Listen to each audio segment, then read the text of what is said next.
घुदेगिरी थाना सभागृह आम पुलिस समिति बैठक अनुष्ठित घुदेगिरी सोमवार समय संध्या 5 घंटा स्थानीय थाना परिसर में स्थानीय थाना अधिकारी भगवान पूजारी नेतृत्व में आम पुलिस समिति बैठक अनुष्ठित होती।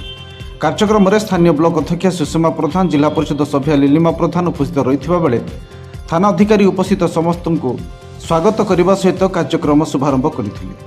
प्रारंभ में ट्राफिक समस्या उठा दोकानी बा ठेला दोकानी ऑटोगुड़िकर कौ स्थान रे बाइक 3 जन बसी जाऊे 3500 टंका फाइन हेबो।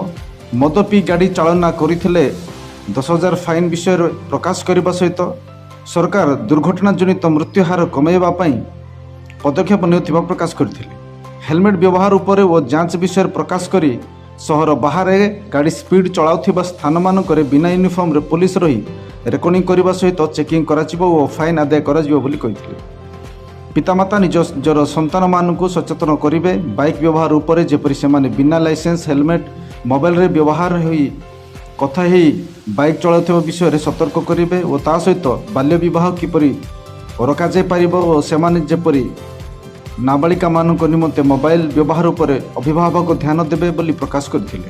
पुलिस और जनसाधारण मिलित भाव में कार्य कले आईन श्रृंखला बजाय रहिबो। परे आम पुलिस समिति पक्षरु विभिन्न अधिकारी अवसरप्राप्त कर्मचारी और अन्य कर्मचारी मानक नि एक कमिटी गठन हेबो बोली प्रकाश करथिले।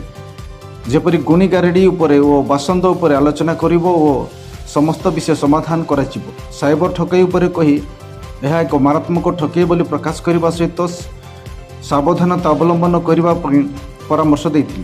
पुलिस थाना को लोक आसिले सेमानकु सम्मान दियाजिबो, उचित व्यवहार कराजिबो और जनसाधारण मध्य पुलिस सहित सहयोग करिवे बोली प्रकाश करथिले।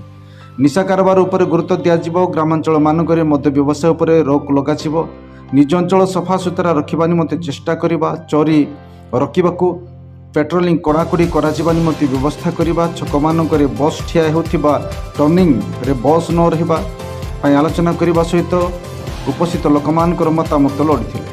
वरिष्ठ सांबादिक श्री पट्टनायक, समीर कुमार पाढ़ी, काउंसिलर जाकेश कुमार प्रधान, मिशन शक्ति जिला सभानेत्री कुमुदिनी दिगाल, रुदेंगिया सरपंच, ग्रेसिंगिया सरपंच, रोटिंगिया सरपंच विभिन्न अभियोग उपर आलोचना करी प्रसंग विषय में प्रत्युत्तर करथिले। कार्यक्रम में स्थानीय सांबादिक गण, समाजसेवी, काउंसिलर, सरपंच, किछि ग्रामवासी उपस्थित रही।